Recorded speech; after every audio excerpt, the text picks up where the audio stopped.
In this course, you will learn how to develop a web application from scratch using popular technologies such as SQL Server for database, .NET Web API for backend development, and the latest Angular 10 for front-end web development. We will first start with installing and setting up the environment needed for development. Then start creating databases and objects needed for our app. Then develop API endpoints using ASP.NET Web API. Finally, we will be using Angular 10 to design the front-end part of our app. You will learn how to create the navigation menu and tables using Bootstrap. Add routing to our Angular app. Add modal pop-up windows with drop-downs and date pickers. And also add upload profile picture functionality and store it in our app. We will also learn how to add custom filtering and sorting features without using any third-party packages. I thank you for watching, welcome to the course and happy learning.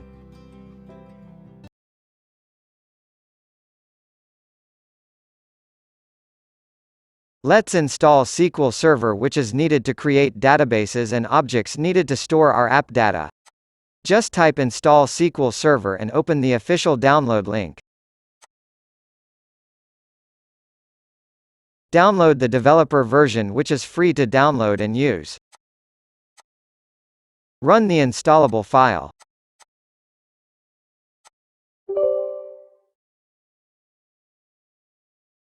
Choose Custom Install.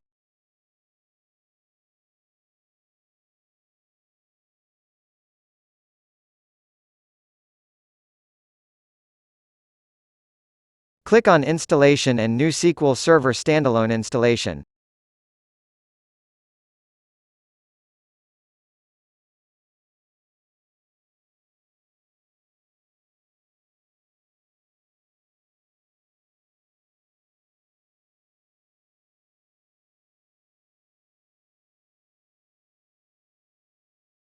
Let's choose Database Engine only for now and proceed with defaults.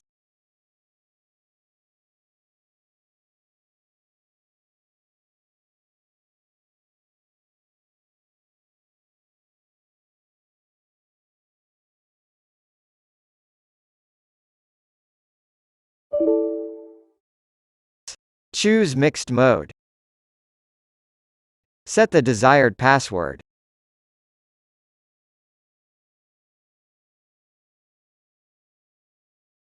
Also add the current user and make sure that the user is also admin.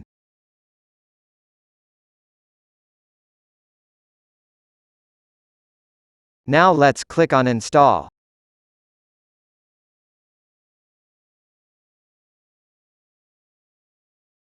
Now let's install the SQL Server Management Studio, which is nothing but the user interface to work with databases.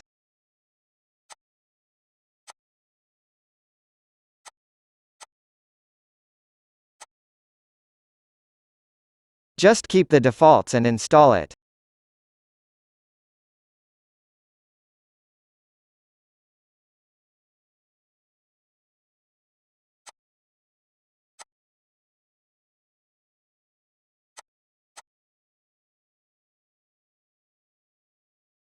Now let's open SQL Management Studio and check if everything is fine.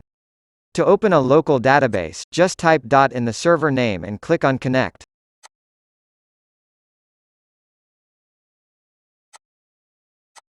We can see some default system databases. Let's write a simple select query on one of the existing tables.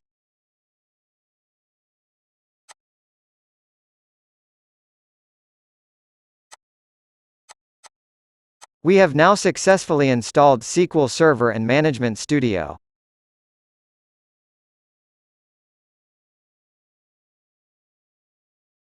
Now let's install Visual Studio, which we will be using to create the API project. Just type download Visual Studio and follow the official website. Let's download the community version, which is free to install.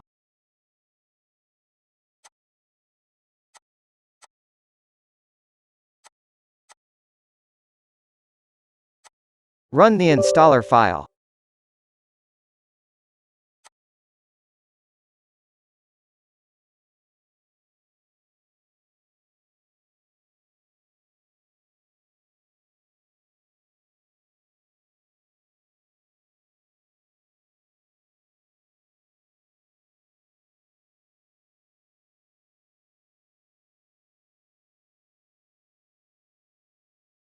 We need ASP.NET Web Development. .NET Desktop Development. Let's also choose .NET Core Development. We have now installed Visual Studio.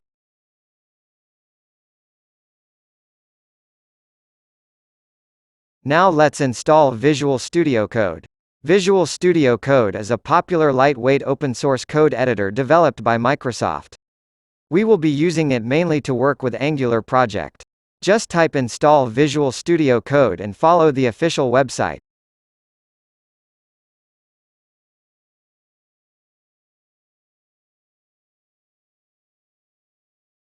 Download and install it with default settings.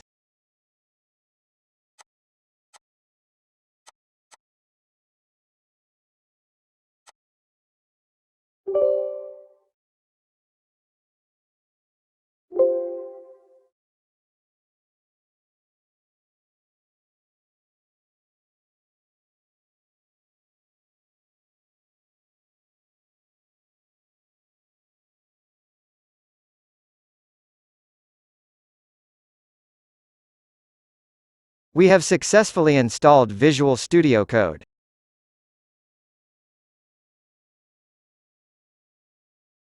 Now let's install Postman, which will be used to test the API methods. Just type install Postman and go to official link.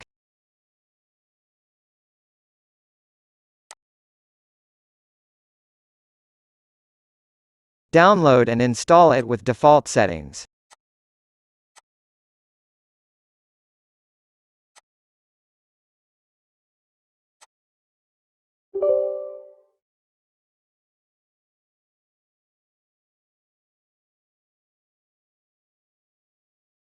You don't have to create an account. Just click on Skip. We have now successfully installed Postman.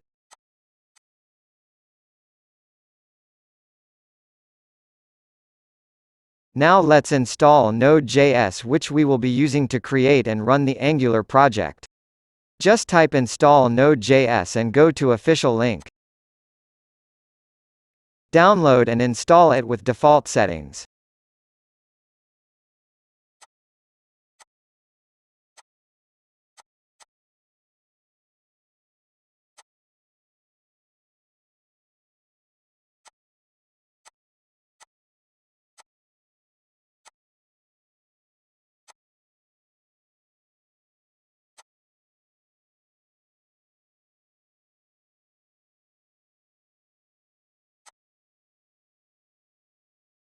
You can open Node.js command prompt to check the version and verify the installation. We have now successfully installed Node.js.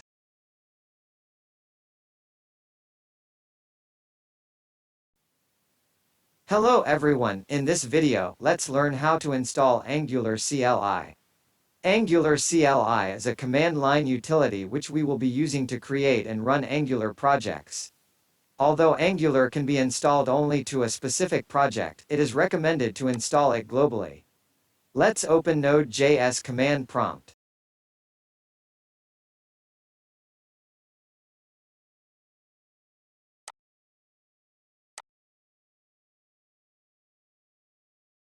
Type this command, npm install-g angular/CLI.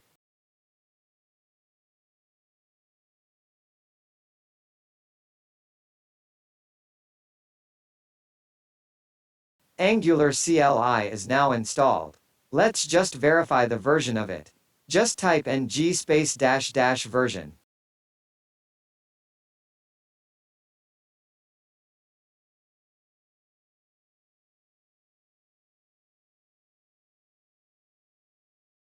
We can see that we have installed version 10 of Angular.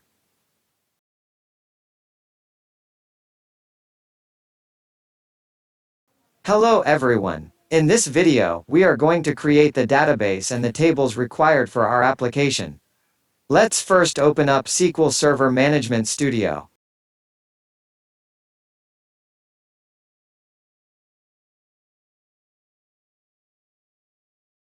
Let's connect to local database. To do that, just type dot in the server name and click on Connect.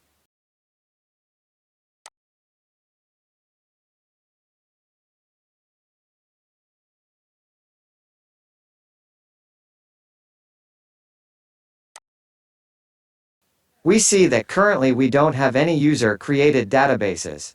Let's start creating the database and tables needed for our app. Just click on New Query to open up a query editor.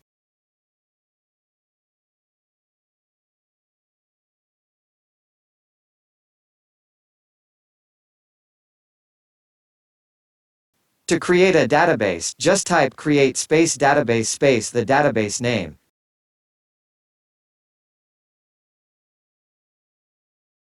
In our case, the name of our database is EmployeeDB. Once the query is written, just select it and click on Execute button. The database is now created. We can verify it by refreshing the databases. Now let's start creating the tables required for our app. Our app has mainly two screens, a department screen and an employee screen. So we need to create two tables. Let's start with department table.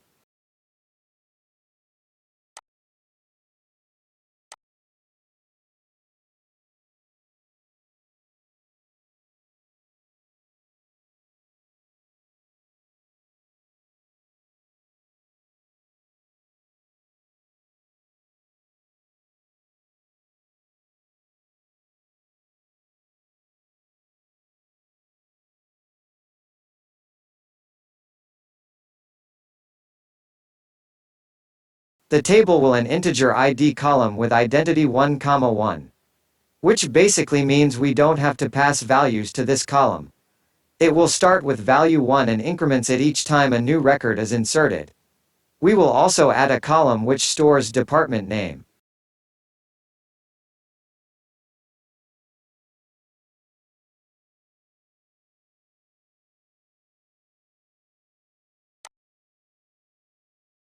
Let's execute this query. Let's write a select query on this table.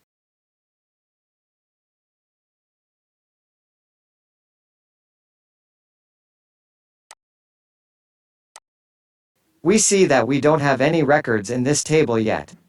Let's insert one by writing an insert statement.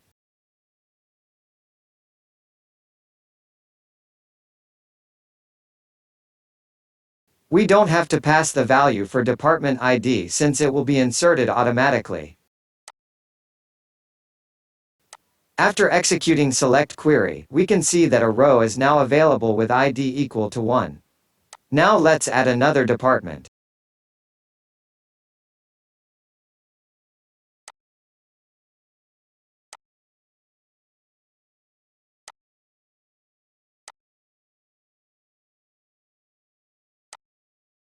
We can see that the ID of new department is 2. Now let's start creating the employee table.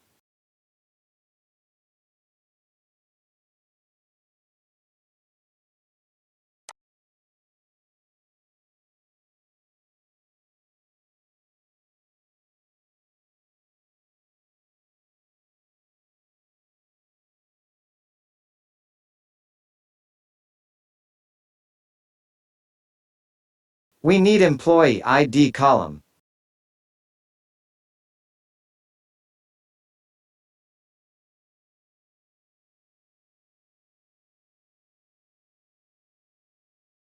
Employee name column.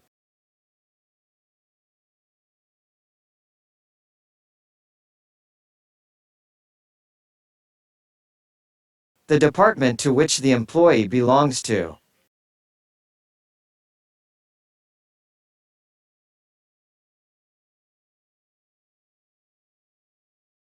The date of joining whose data type is a date.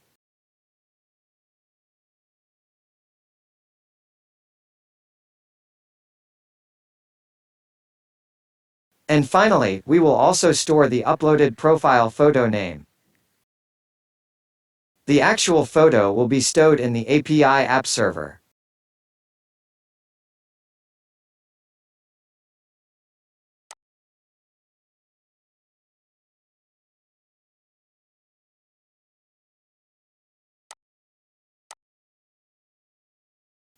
Let's write an insert query.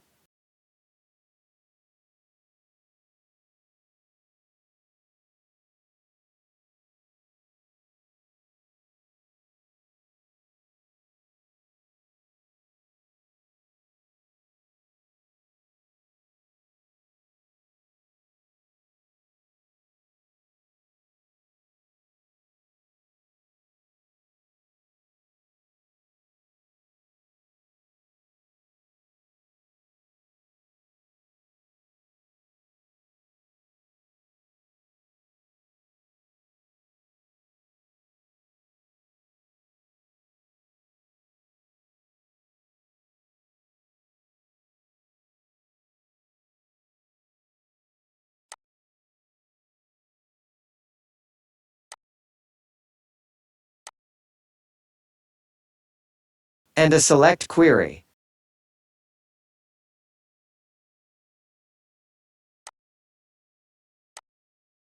We have now successfully created the database and the required tables to build our application.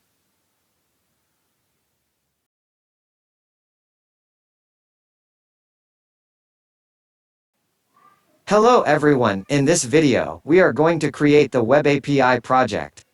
Open up Visual Studio.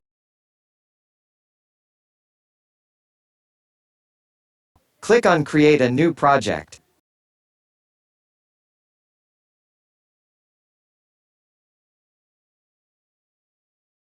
Type Web API in search bar. Filter for C# language. Choose the second option, which is ASP.NET Web Application.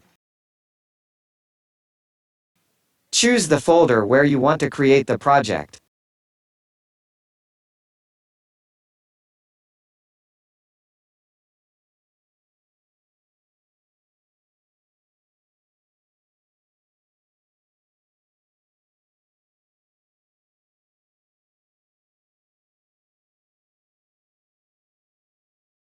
I am going to name this project as Web API.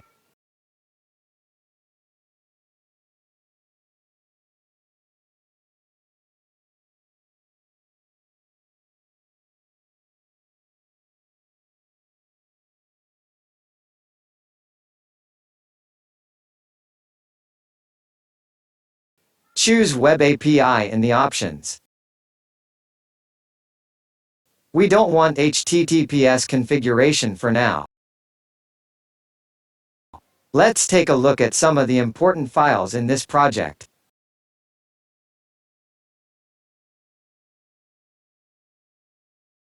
Webconfig is the place where we generally keep all the configurations. We generally keep the database configurations here. Packages config has the information of all the DLLs or the packages that are used in this project. We keep all the models needed in the models folder. In controllers section, we keep all API endpoint methods. By default, this project has 2 controllers. We will create our own controllers in this folder and write the API methods. In WebAPI-config.cs, we can add the routing configurations. By default, we have a routing API/controller/optional ID. Let's just test one of the method in the values controller and see if we get the response back when we call this API method. This method will simply return list of 2 strings, value 1 and value 2. You can choose the appropriate browser and run the project.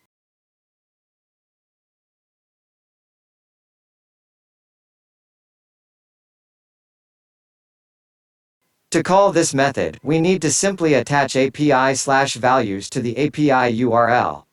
We see that the method response is working as expected. Generally, we need to test the API methods in a REST client such as POSTMAN. This is because in browser we can test only API methods which belong to get verb category. Let's open POSTMAN to test the same method.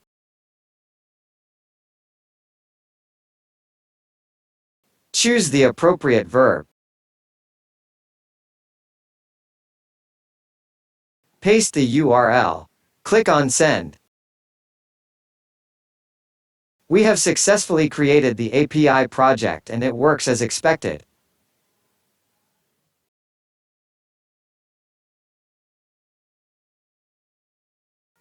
Hello everyone, in this video, we will force our API to return JSON response only.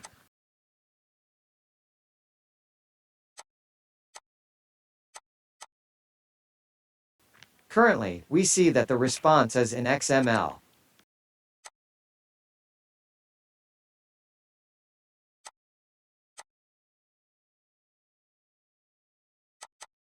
Open Web API config in the app start folder.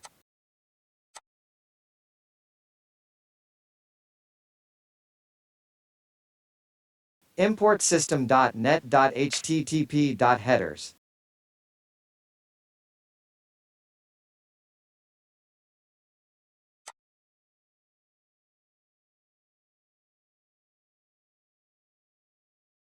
And add this line. Config, formatters, JSON, formatter.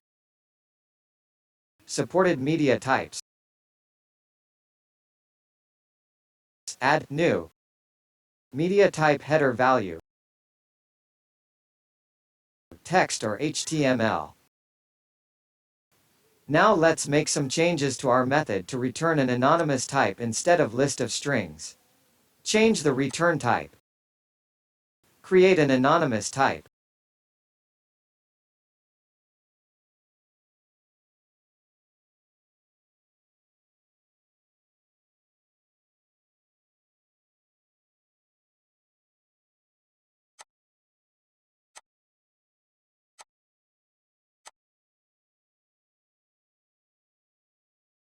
And let's return this value with an OK HTTP status.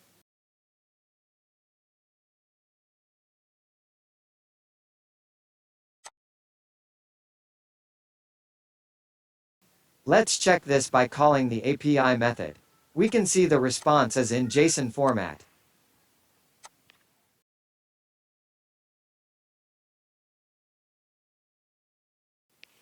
Hello everyone, in this video, we are going to enable CORS for our API project. By default, the Web API project comes with a security feature that blocks requests which are coming from different domains. Since we will be creating different projects for API and UI, we may need to enable the CORS for our UI in case it is deployed on a different server from that of the API server. To enable it, we need to install a NuGet package onto our project which we can find in this web page. Just copy it. Open the project, click on Tools, and open NuGet Package Manager console.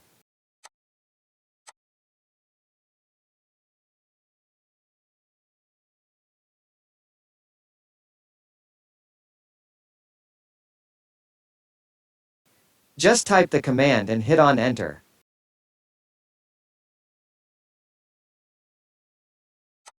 Once the package is installed, open the Web API config file in App Start folder.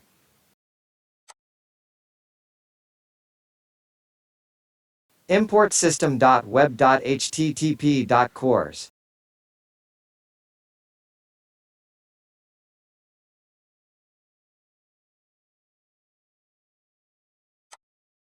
And add this line. Config.enable CORS, new enable CORS attribute.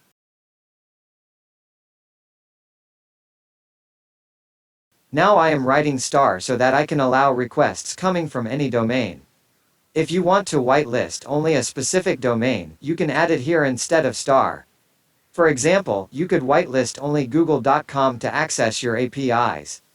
We have now enabled CORS in our API project and we will not face any problems while consuming these APIs from the UI project.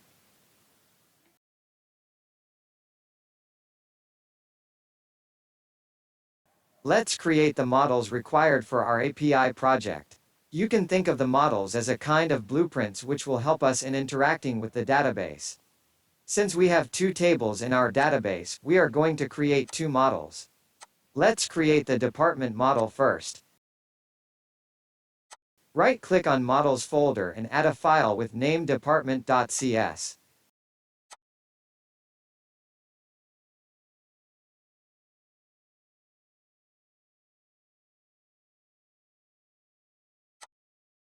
Make sure you type the property names in the model file exactly same as the column names in the table. Since department table has two columns, department ID and department name, we are going to create two properties.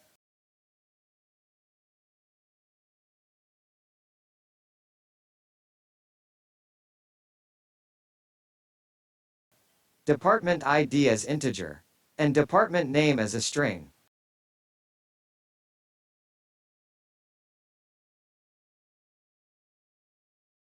Similarly, let's create a model for employee table.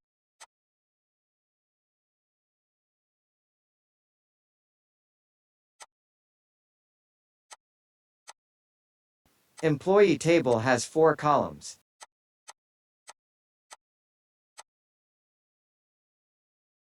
So we create 4 properties.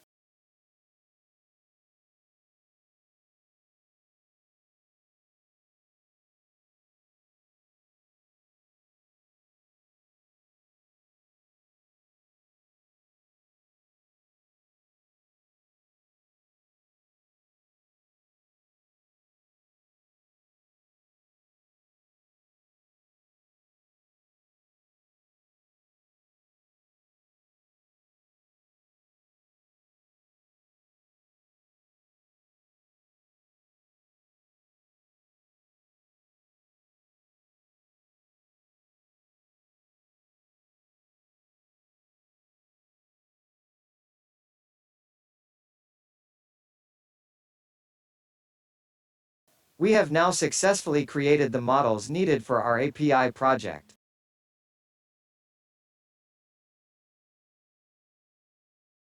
There are 4 widely used verbs in HTTP, which are get, put, post, and delete. Get verb is used to retrieve data, post is used to insert data, put is used to update data, and delete is used to delete the data. Let's create the getAPI method to fetch data from the department table. Right-click on Controllers folder and add new controller.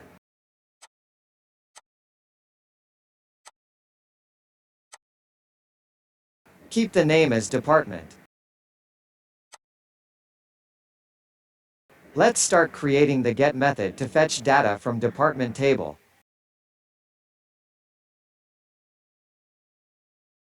Make sure that the name of the method starts with get.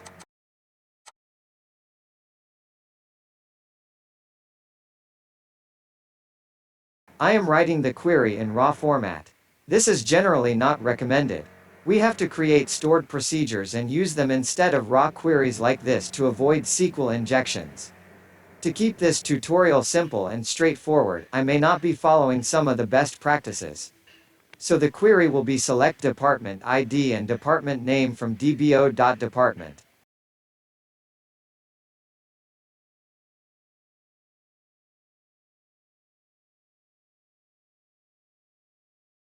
Let's create a data table variable to store the data coming from database table.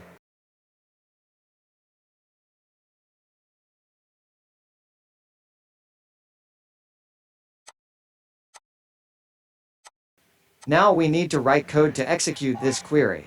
Before that, let's add the connection string in web config.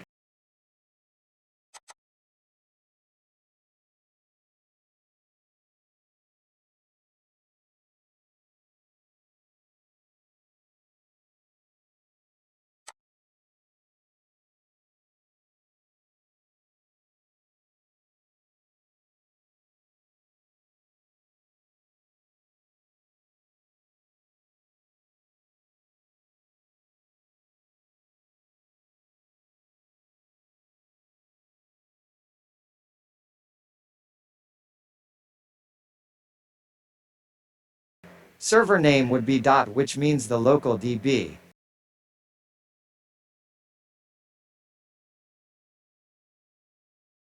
And database name would be employee DB.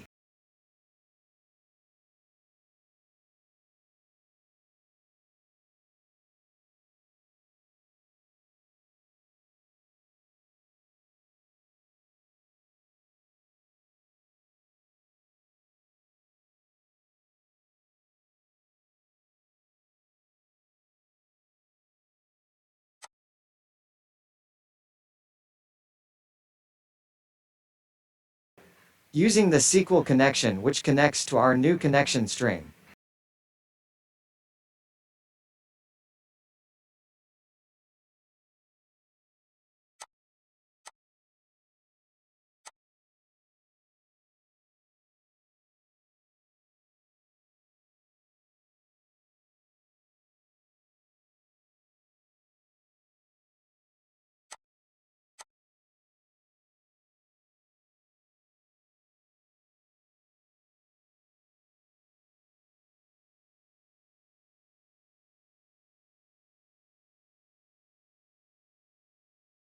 using the command which uses our select query.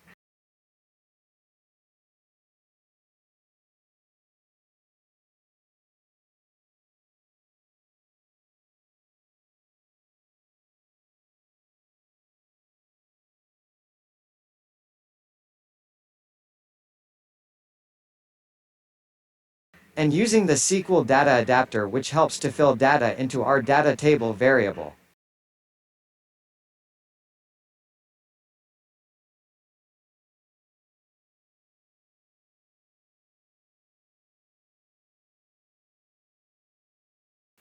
We will execute this query and fill the data table variable.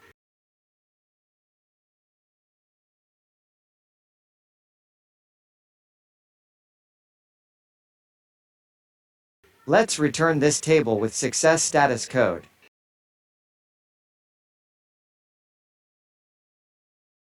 Now let's test this API method using POSTMAN. First run the app.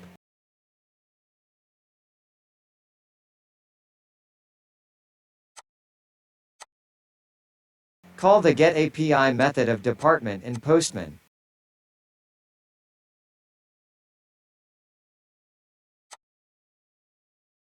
We are getting an exception in connection string. We see that we are missing a space between initial and catalog. Let's correct and try again.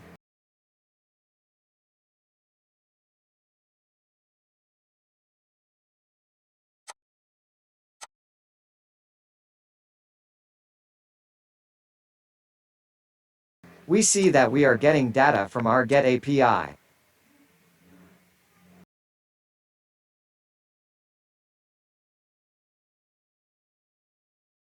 Let's complete the post, put, and delete methods for department table. Let's start with post method.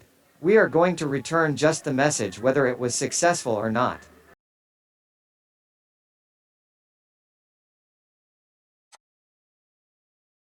Also make sure to import the models.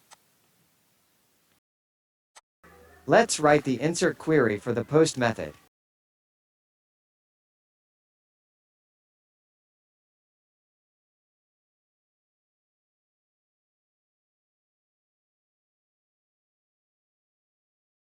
Department name will be from the object which will be sent to this post method.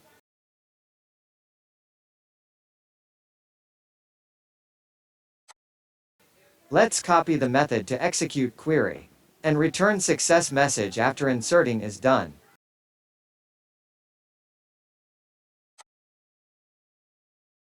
If error occurs, we send failure message. Let's make a copy of this method to implement put method. And write the update statement.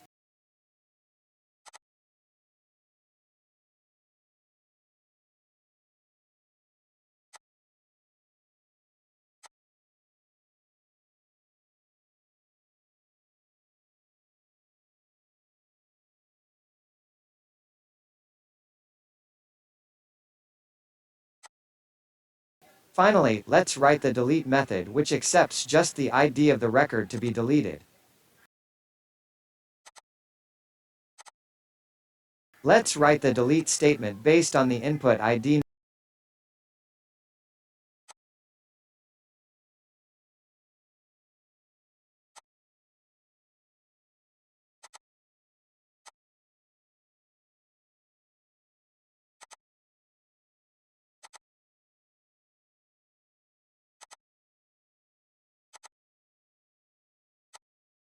Now let's run the application and test the APIs in POSTMAN. Let's run the get method. We see currently we have two departments. Let's copy the URL and open a new tab. Choose post, click on body, and click on raw. Enter the JSON input. For post method it's okay if we just pass the department name. We want to add BPO as a new department. Also choose JSON in dropdown. Let's click on send. We see that it was added successfully. Let's verify it by executing the getAPI again. We can see that the new department is added. Now let's try using put API to update. We will just update department with ID equal to 5 to new name called as finance. We need to send both ID and name to the put method. Update was successful. And we can see the new name. Finally, let's check the delete method.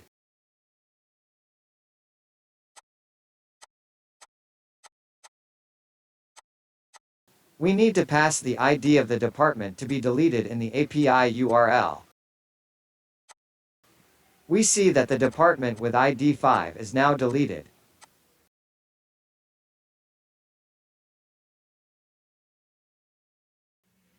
Let's implement the API methods for employee table just the way we did it for the department table. Add a new controller with name employee.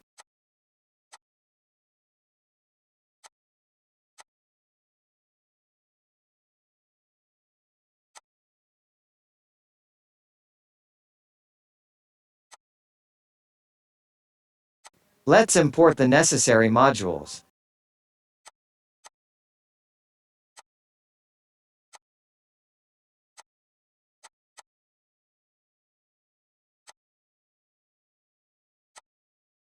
Let's copy all the API methods from department controller and make changes in them according to employee table.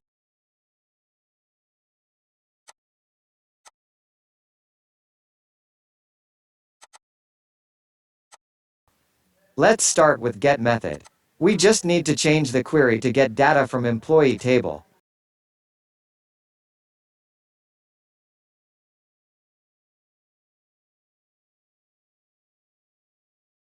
I am using convert function to extract only date part.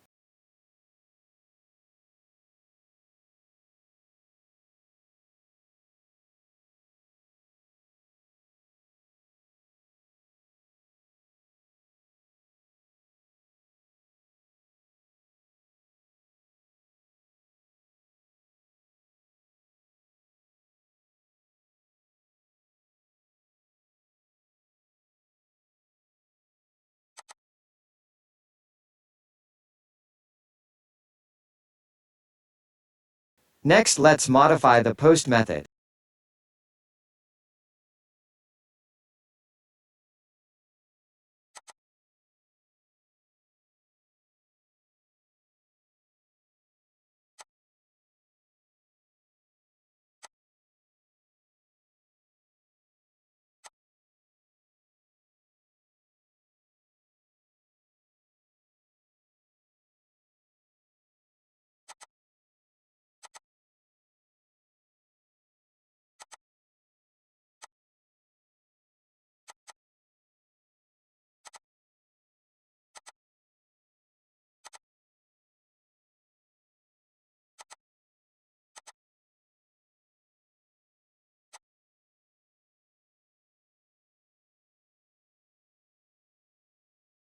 Next is put method.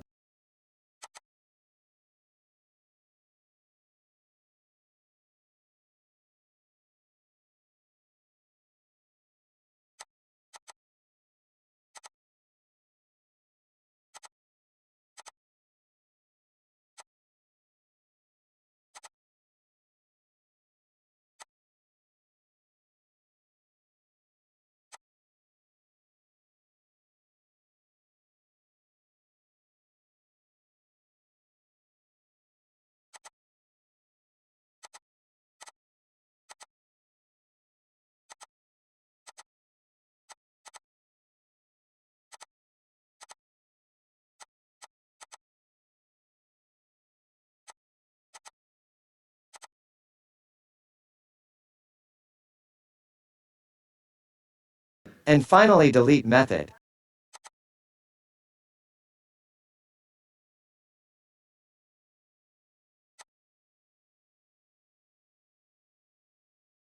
We also need a custom method to load all department names in a dropdown. So let's create it with a custom name.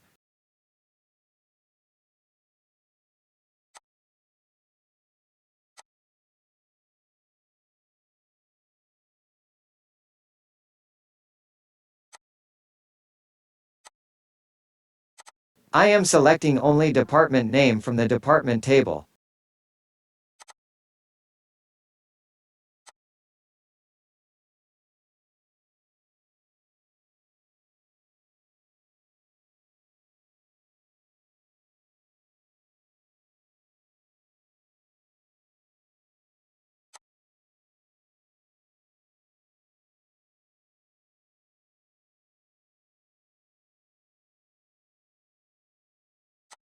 Since this is a custom method, we need to map the required routing.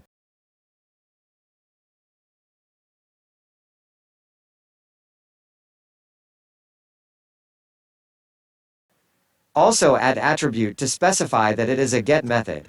Now let's test the APIs in Postman.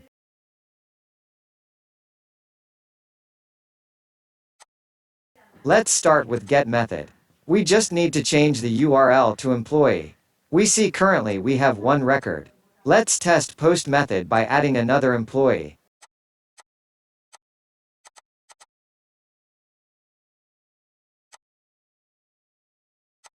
We don't need ID for post method.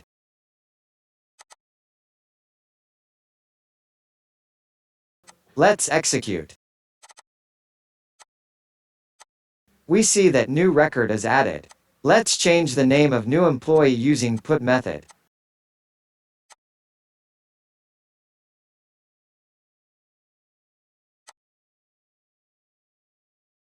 We see that it failed. Let's check the reason.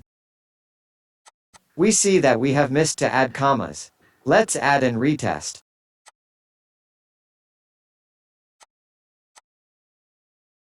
We see that we are able to change the employee name. Next, let's test delete method by deleting second employee.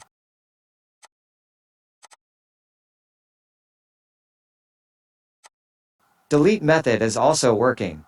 Finally, let's test our custom method which return list of department names. Copy the API route path. This is a get method. We see that the custom method also works.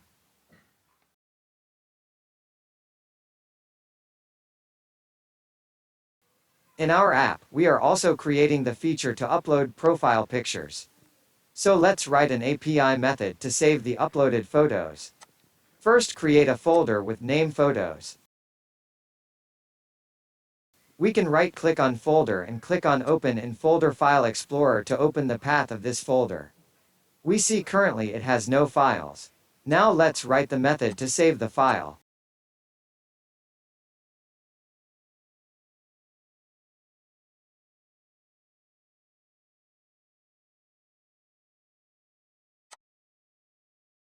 I am declaring a variable HTTP request to capture the current request.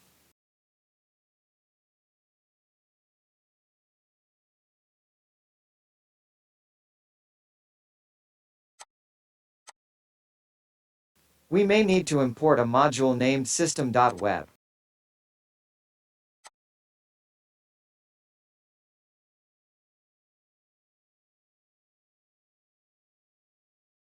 I am only considering only the first file upload in case multiple files are attached in the request.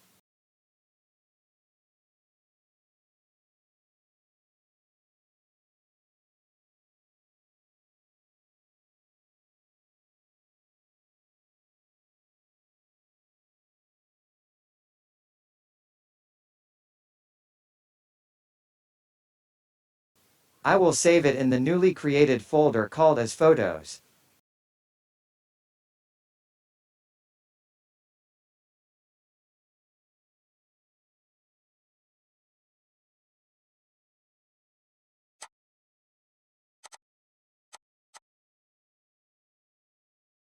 Once saving is successful, let's return back the file name.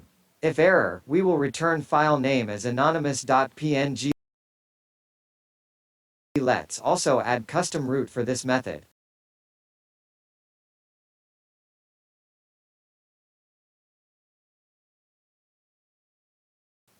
Now let's test the method by uploading a file through Postman.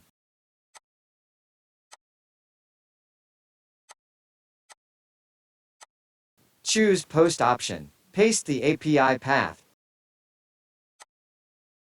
Choose Form Data. Choose File as key, and upload the file.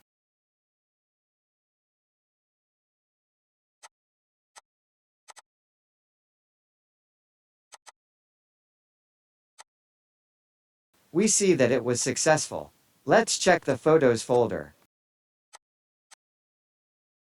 We can see that the file has been uploaded successfully.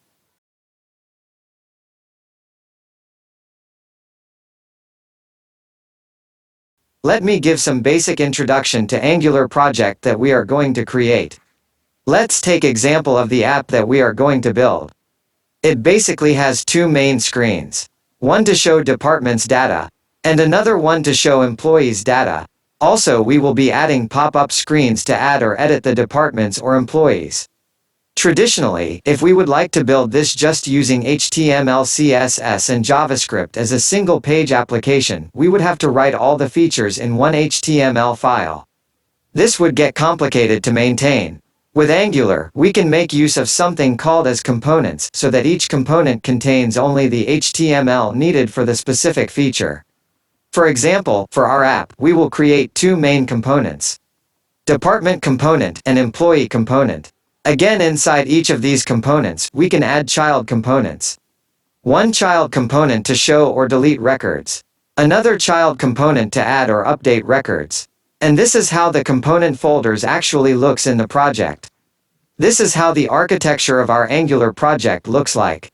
We have something called as shared service, whose main function is to send and receive data from the API.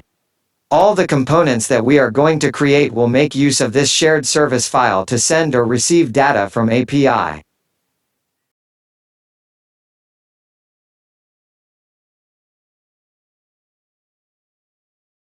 Let's create the Angular project. I am creating a new folder called UI in which I will create the Angular project. Open command prompt in this path. Let's check the Angular version installed. We currently have Angular 10 installed. To create project, just type ng space new space the app name which I am giving as Angular 10.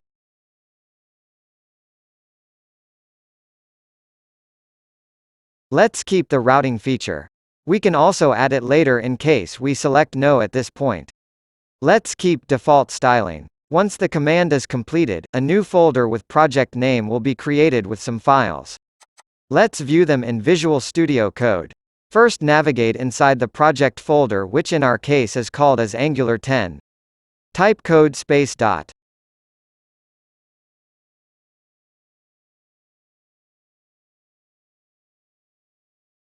We can see all the files in this project in the left side pane. Before viewing them, let's simply run the project and see how the output looks like in the browser. Just type ng space serve space dash dash open. This command will serve our application in the default browser. We see that this Angular project already has some content. Let's see where it is coming from.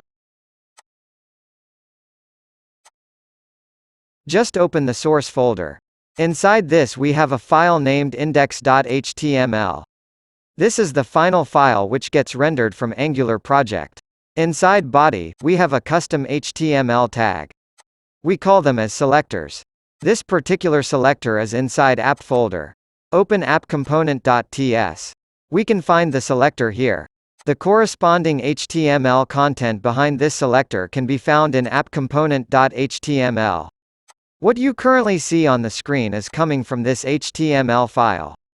Let's delete everything in this file and write hello world in h2 tag. After saving the files, the Angular CLI automatically reloads the view in browser. Now let's take a look at some of the important files.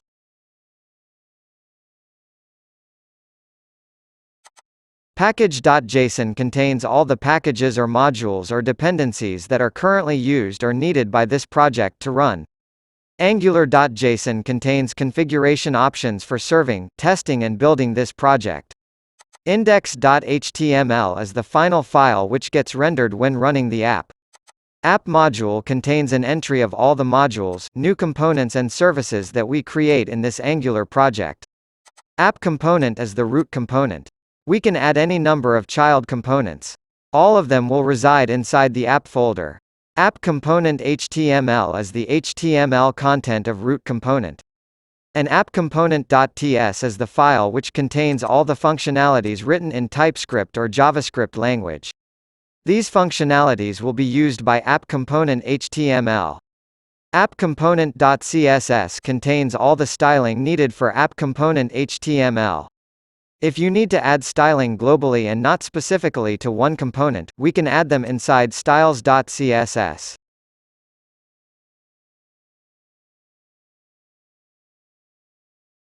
Let's create the components and services needed for our app.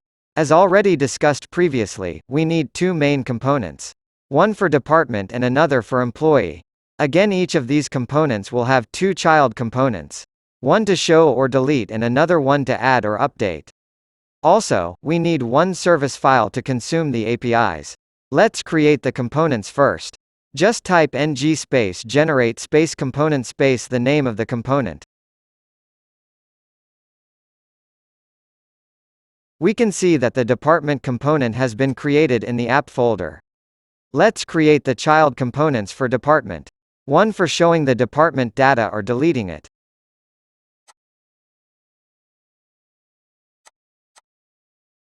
Another one to add new department or edit.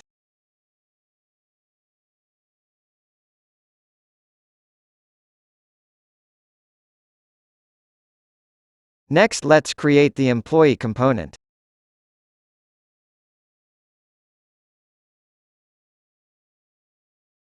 And the child components of employee component.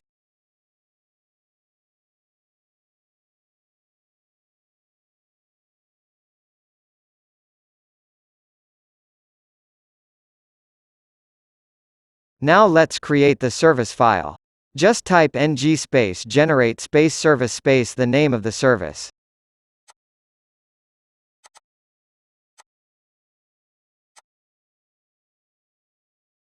If we just open app module, we can see that an entry has been made for all the components that we just created. We also need to add an entry for service file, else we may not be able to use it in other components.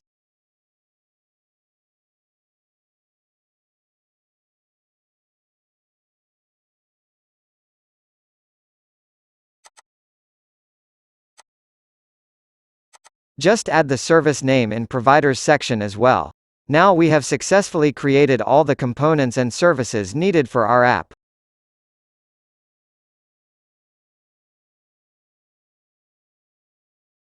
Let's complete adding the logic to consume all the API methods in shared service file. First, let's register the HTTP client module in app module.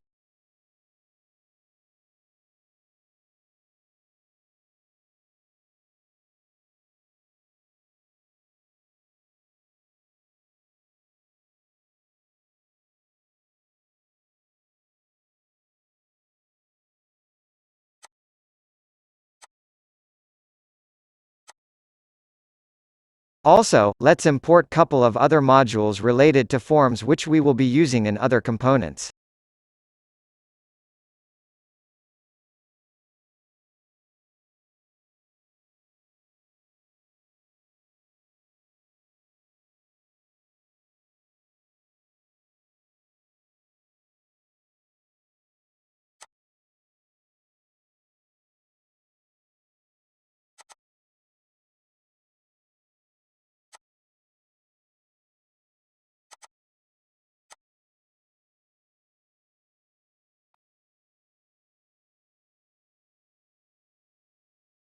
Let's import the HTTP client module and observables module.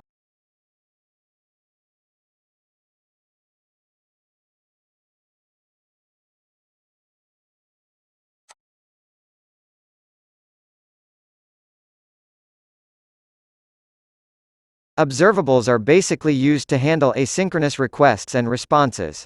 Let's add the API URL. Before that, let's run the API project to get the API URL. Let's add the API URL.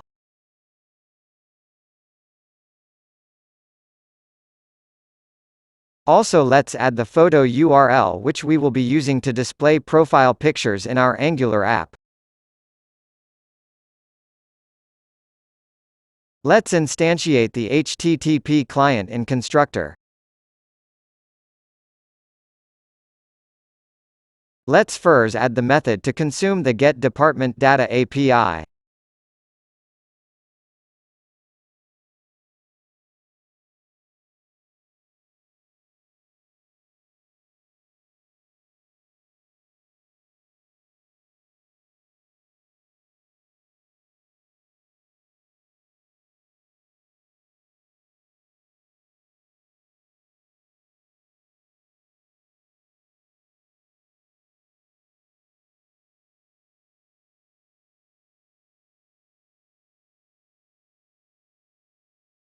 Similarly, let's add method to consume the post department API to add new department.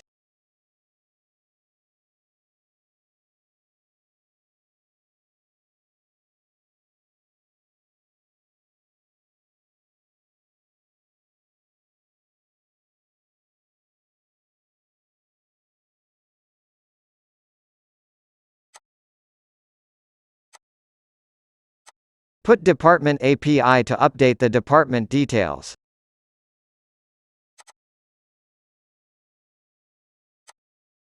And finally, delete to delete a department. We will pass the ID and URL.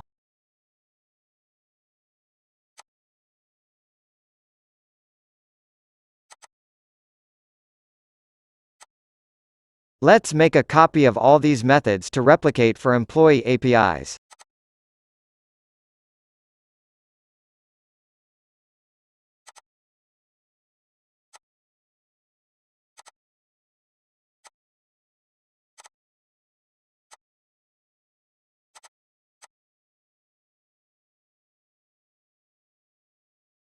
Let's also add the method to save profile pictures.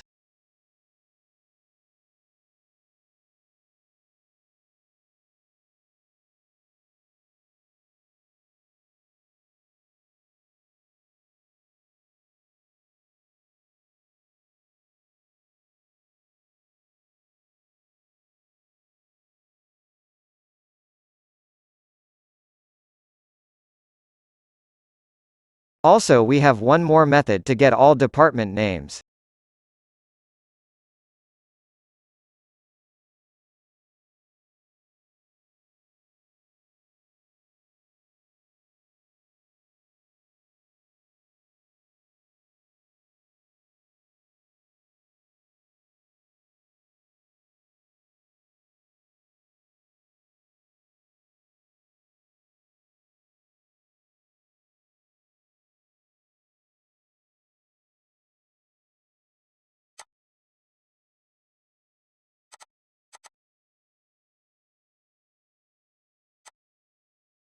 We have now added all the methods to consume all the API we have in our API project.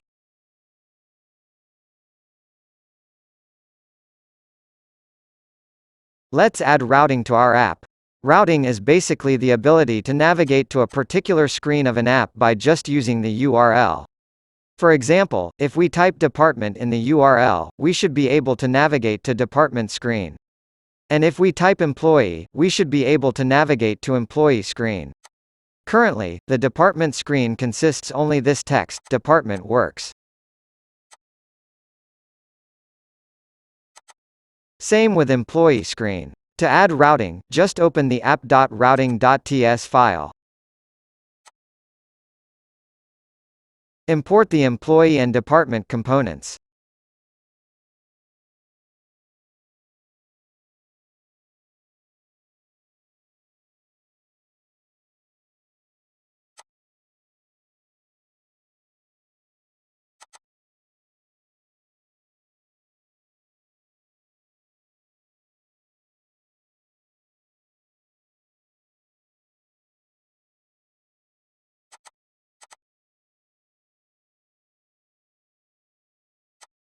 Let's now add the roots in the roots array.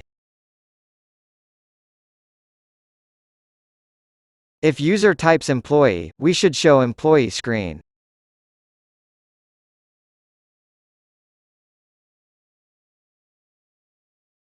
If they type department, they should see department screen.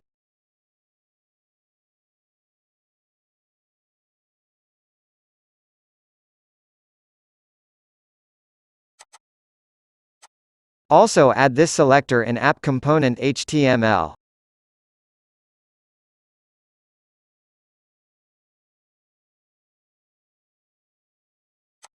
Now let's test the app.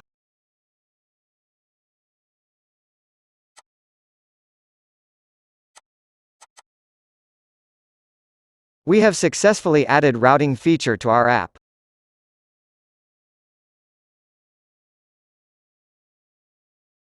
Let's add Bootstrap to our application. Bootstrap helps us to build and style our web pages much faster. There are basically two ways we can add Bootstrap. One is the traditional approach which you see on the screen. Bootstrap has also a version of it designed exclusively for Angular projects. To install that we need to just run the command that you see on the screen. We are going with the traditional approach.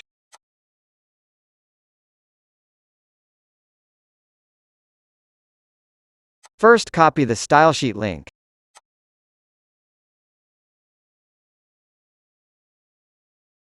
Open index.html.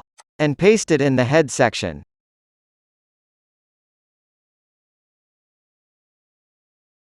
Next, copy the script tags and paste them just before the closing body tag. We have now added Bootstrap to our application.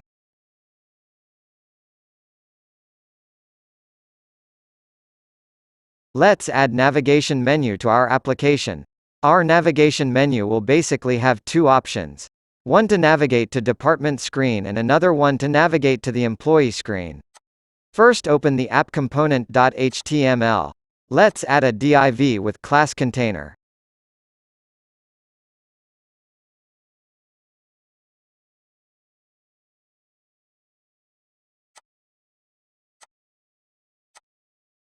Before adding navigation menu, let's add some heading to our application. I am using Bootstrap class names for styling purposes.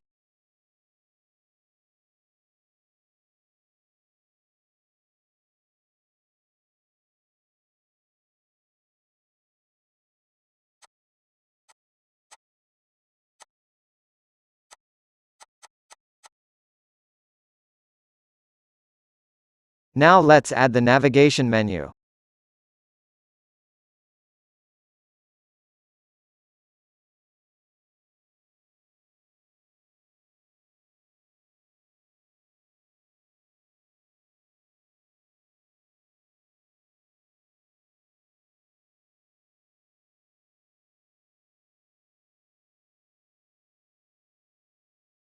Inside the list item, I am adding buttons which on click will activate the corresponding route which is mentioned in the router link attribute.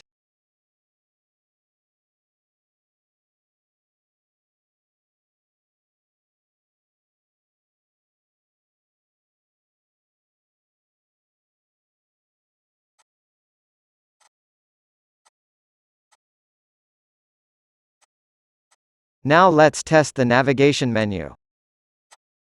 We can see that we are able to navigate to corresponding screens based on selection in navigation menu.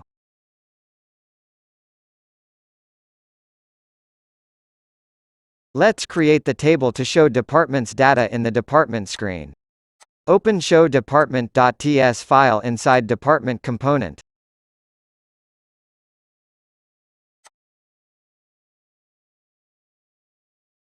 Let's declare a variable to store department list and assign empty array as of now. We need to use the API method written in shared service file to fill the department list array. Let's import the shared service in our component.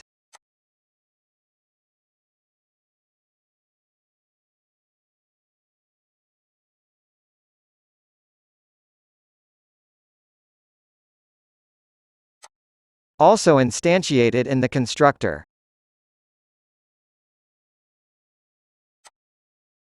Now let's write the method to refresh the department list variable from the API method.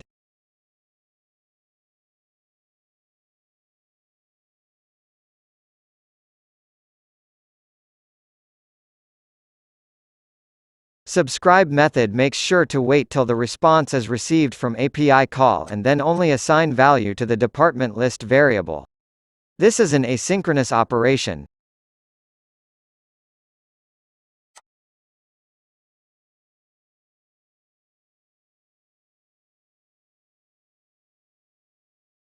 Also, we need to call the refresh method in ngOnInit function. ngOnInit is the first method that gets executed when this component is in scope. Now let's add the table in HTML file.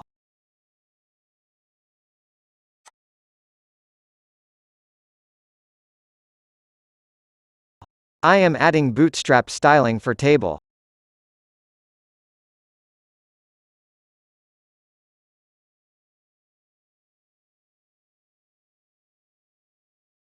We will have department ID column,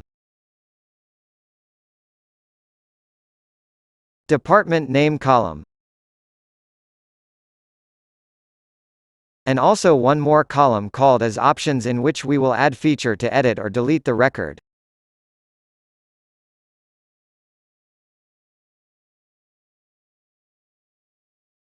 Now let's add the table body. ng for is one of the directives in Angular which can be used to replicate HTML elements based on array data. You can think of it just like a for loop. For example, if we have 2 records in the department list, we will have 2 TRs. The 2 curly braces you see is called as string interpolation. We generally write variable name inside this. It displays the corresponding values.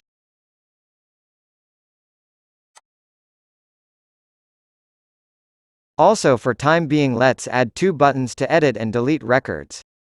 We shall complete their functionalities later.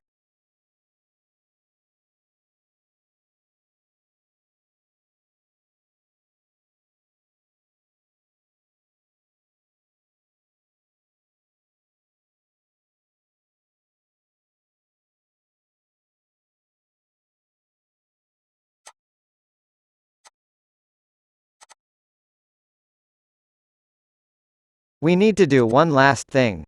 Just copy the selector from showDepartment.ts file and paste it in the parent department component HTML file. We can see that we have successfully populated the table with department data.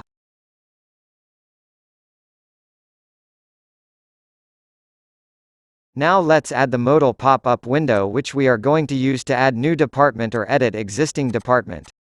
I am using the modal design that we can see on this official Bootstrap website.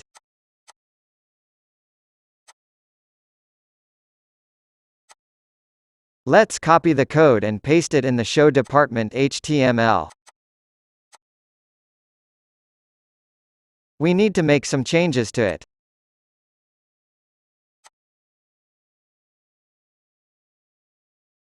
First, we need to call our custom method on button click so that we can activate our add edit department component.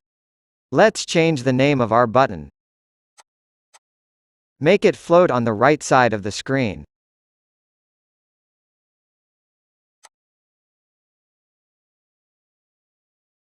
The additional attributes data backdrop and data keyboard will make sure that user cannot click outside the modal window to close it.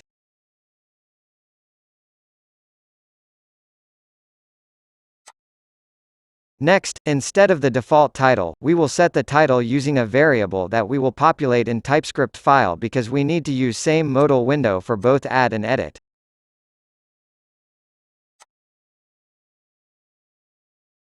Next, we will call custom function on close so that we can deactivate the add edit component.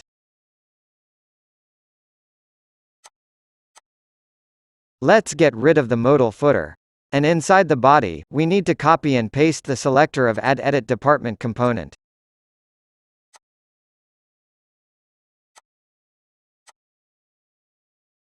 We need to pass department object to our add edit component so that it knows whether to add new department or edit existing department. And we are writing ngIf directive so that we activate the component only on click of add or edit button. Now let's complete the add click function. Inside it we will set the title, department object and variable for ngIf.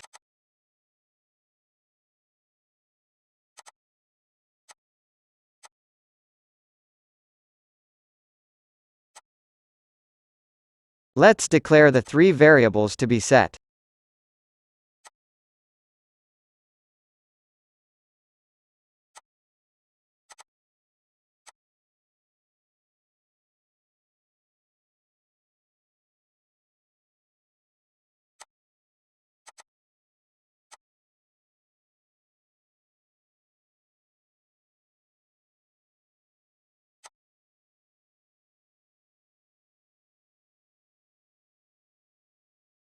When adding new department, we set department ID to 0 to indicate the add edit component that we are trying to add new department.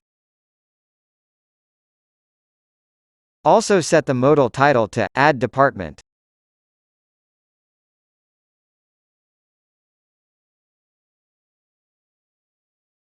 And set Activate Add Edit Department component to True.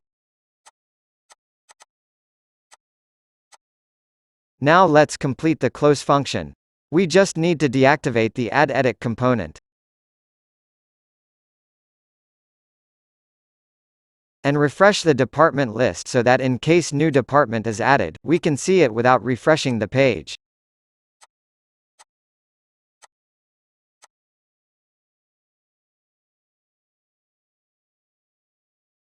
Let's finish the add and edit functionality for department screen.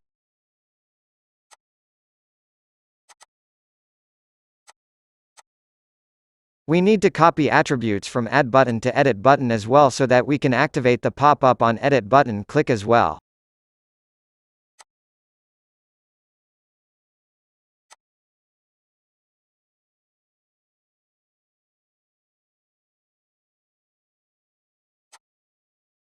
We need to pass the department item object which contains the details of the record to be edited.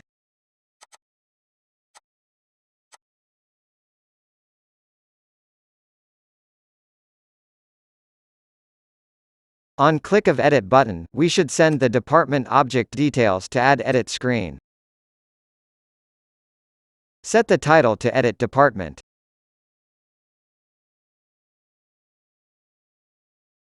And also activate the Add Edit Department component.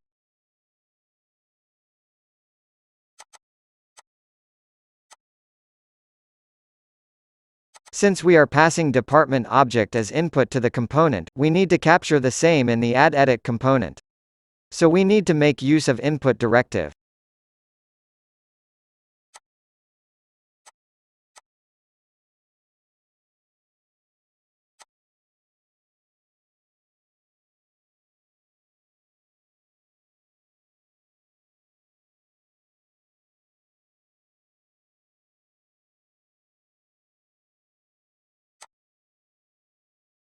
Also when the Add Edit Department component is activated, the ng on init function will be called inside which we will initialize the department ID and department name variables.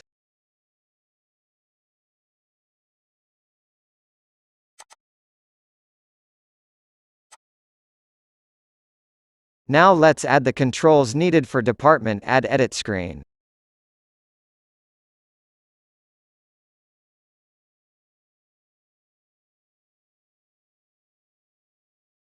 We just need one text box to capture department name since department ID is non-editable.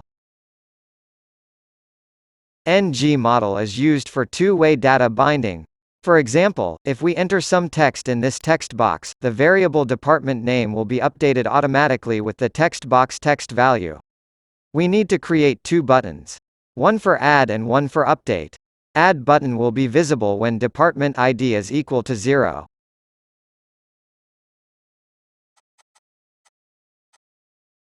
An update button will be visible when department ID is not equal to 0. Now let's complete the add and update methods. We need to import the shared service file to call the add and update API methods.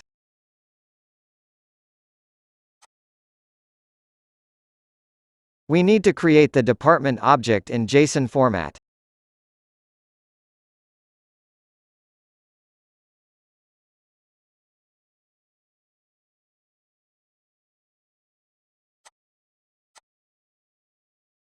Let's also instantiate the shared service. We just need to call the add department API method and pass the new department object.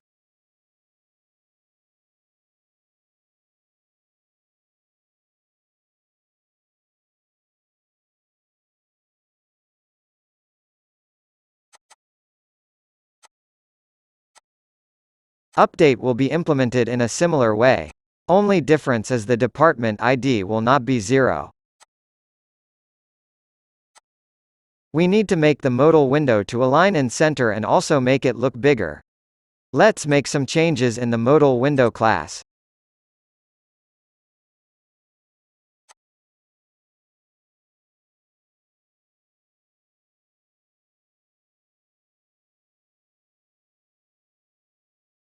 Now let's test the add and edit functionality.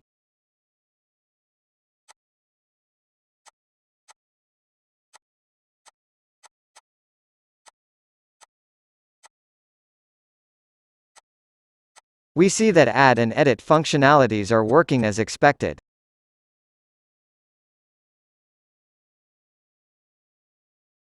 Now let's complete the feature to delete the department. But first, instead of these text buttons, let's use the Bootstrap icons. Just copy the code of required button design and paste it inside button tag.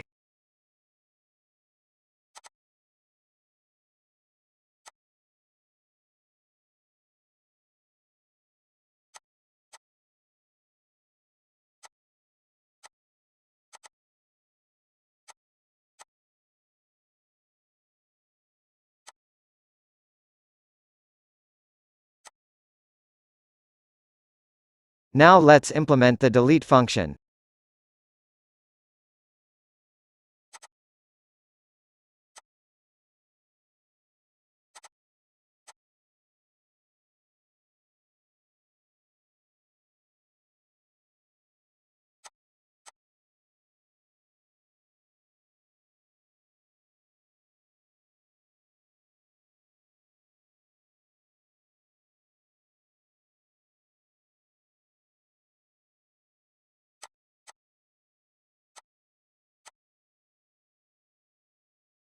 We need to call the delete department API method and pass just the department ID.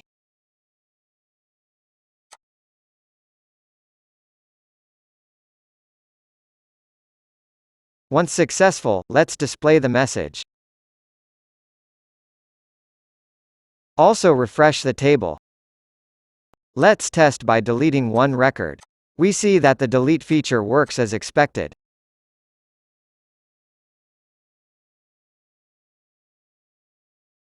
Now let's complete the Show Employee Table screen.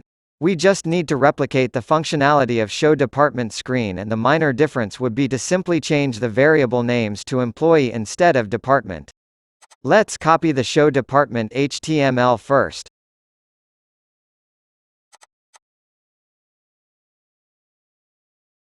Just change the department variable names to employee. Also, the add edit component will now point to employee add edit component.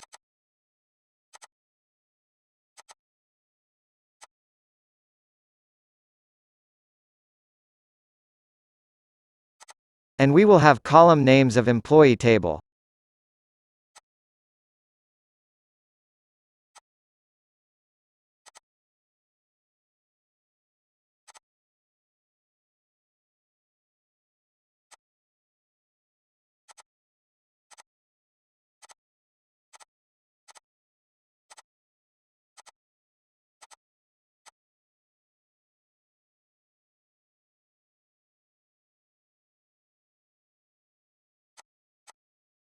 Now let's copy the TypeScript file. First, copy the import statements.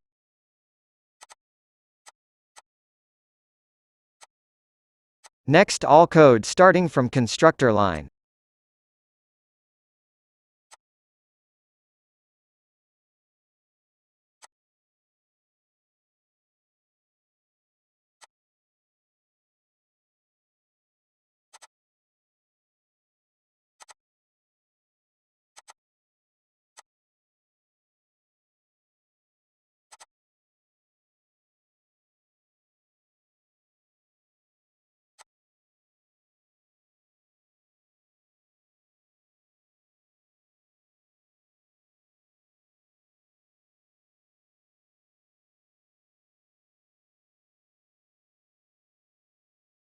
The employee object will have a photo file name. By default, if no profile picture is uploaded, we will show a default anonymous profile picture.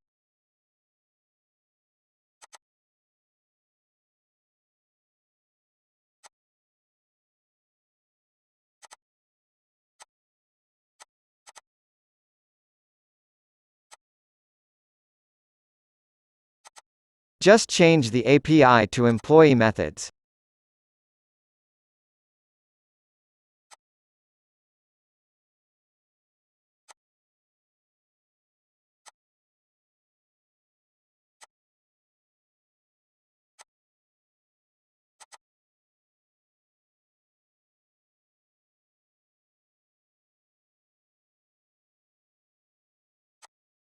We need to add the selector in employee main component.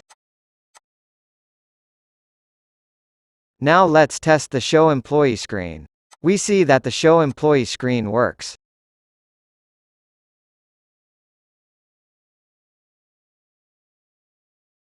Let's complete the add and edit feature for employee screen and also upload profile picture functionality for employee screen. First, let's copy the TypeScript file content from add edit department screen and make changes to it accordingly.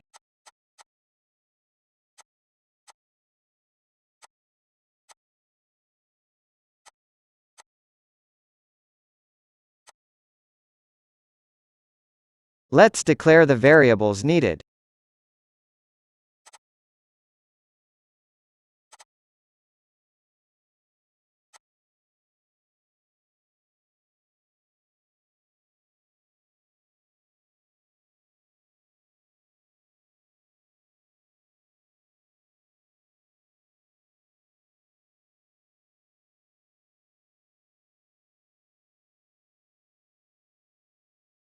Photo file path will be the final path of a photo that we use in the image tag to display it on the screen.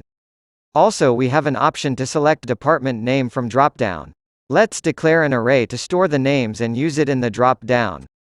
In ng-on-init, we need to first populate the department names variable and then assign the other employee record data to variables.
The photo URL path is declared in service file. We are going to make use of it to compute the final photo path.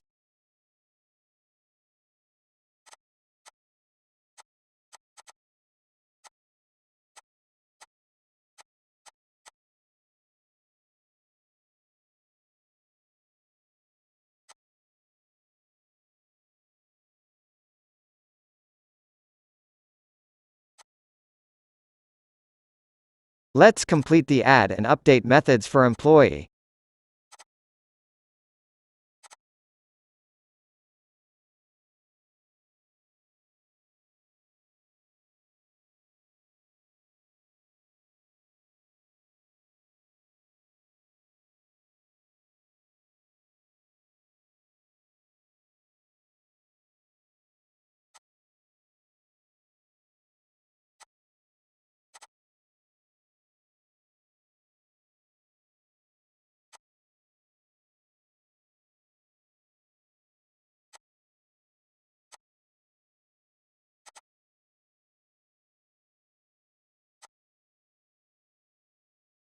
Finally, we are going to write method to save the uploaded profile picture.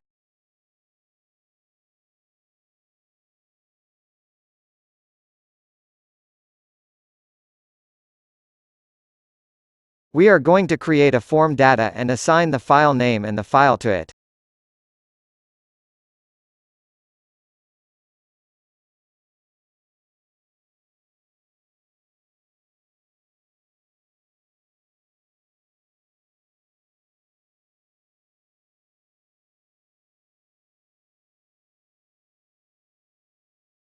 And then send this form data to API method.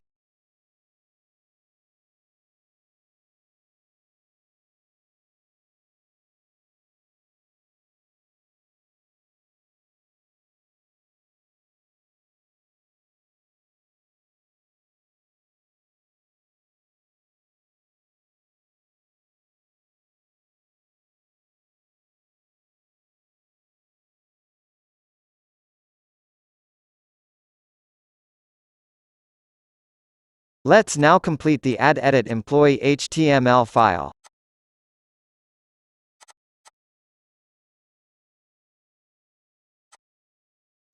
We need to show both employee details and profile picture in the screen. So let's give 60% of space to employee details.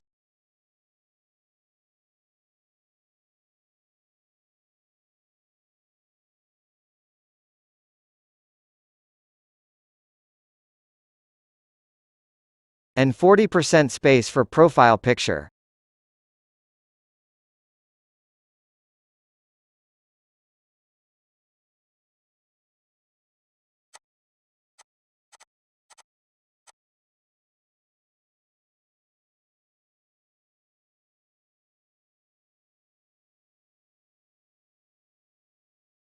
The picture will also have a upload button below it so that users can upload new pictures.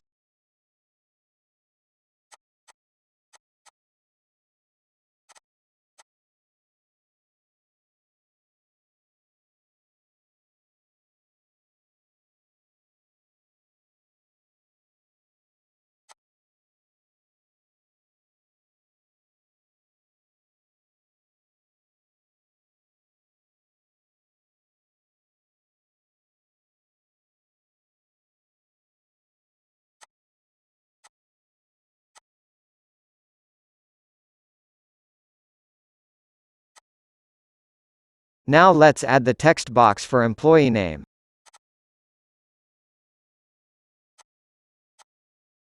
Drop down to select department name.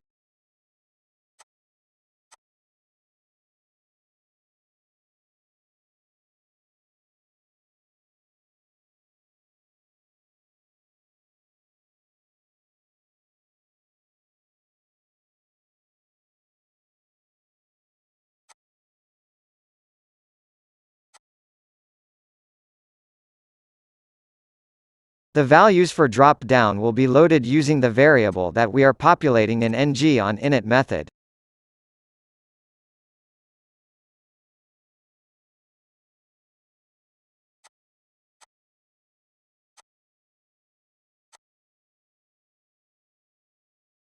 Also let's add date field to choose date of joining.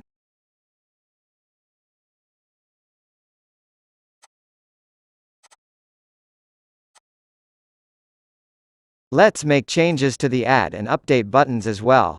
Now let's test the functionality. Let's add a new employee. Let's enter details. And upload a profile picture. We see that new employee is saved successfully. Now let's edit it. We see that image is not appearing. Let's check the value of image tag source.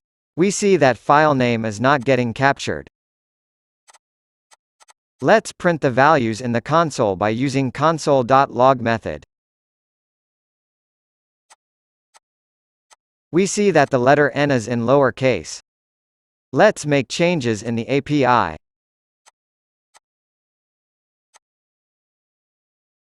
Let's retest.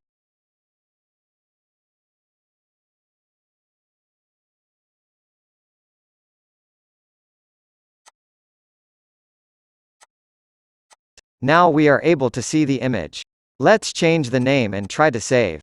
Update also works as expected. Let's finally test delete. We see that all the functionality of employee screen works as expected.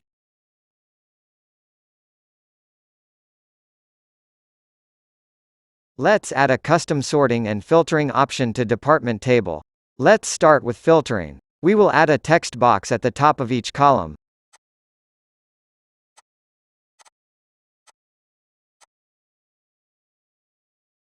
Let's declare variables to capture user input to filter text boxes. Also let's add another variable which will have backup of department data.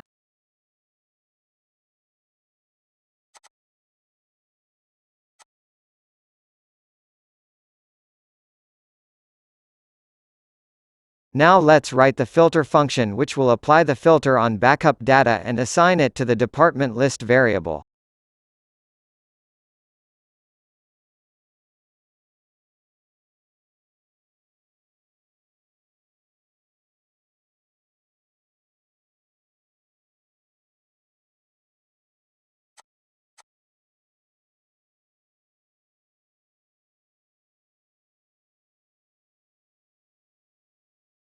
We are making use of includes method, which will check if a record contains the filter text input.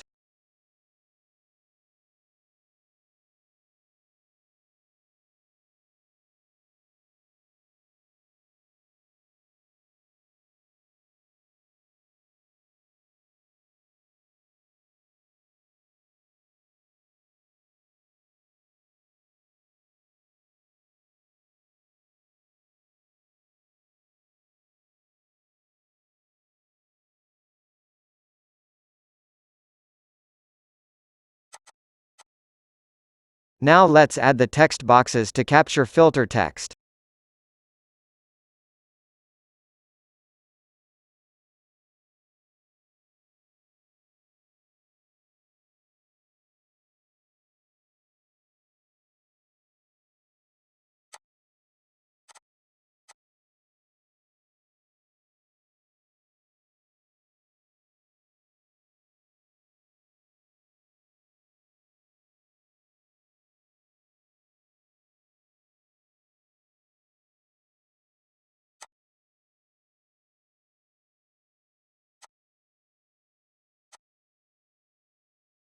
Let's test the feature.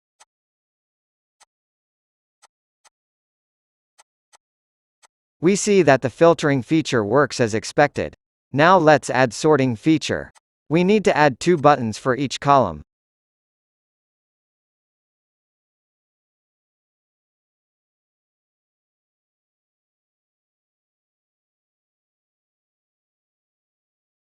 The sorting method will accept 2 parameters. One is column name and another one is Boolean, which indicates whether to sort in ascending or not.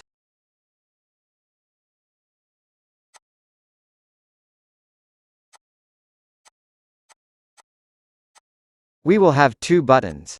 One to sort in ascending and another to sort in descending. For buttons, let's use Bootstrap icons.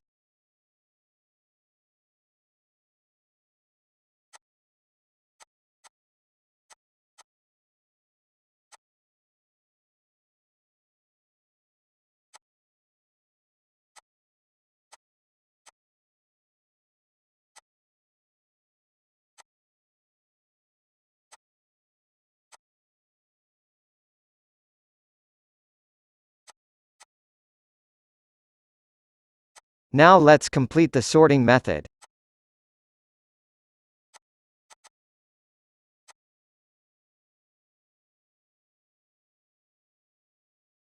We will apply the sort on backup data and assign it back to the department list variable. We will have separate logic for ascending and descending.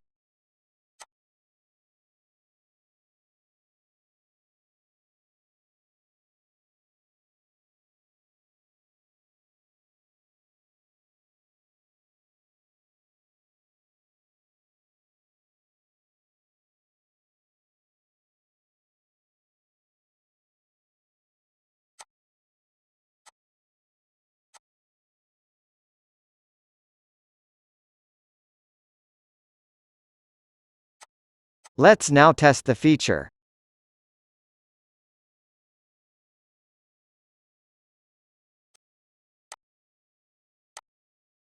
We see that the sorting works as expected.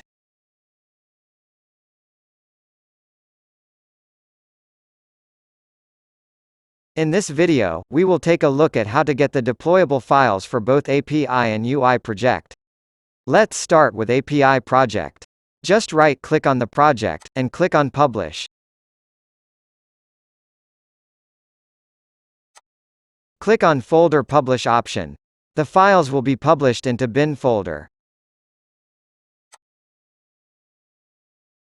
Click on Publish. Published folder link is available. Let's navigate to that folder. We now have API deploy files.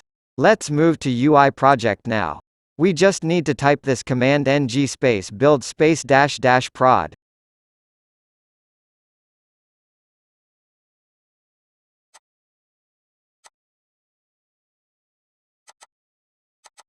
The publish files will be available inside dist folder.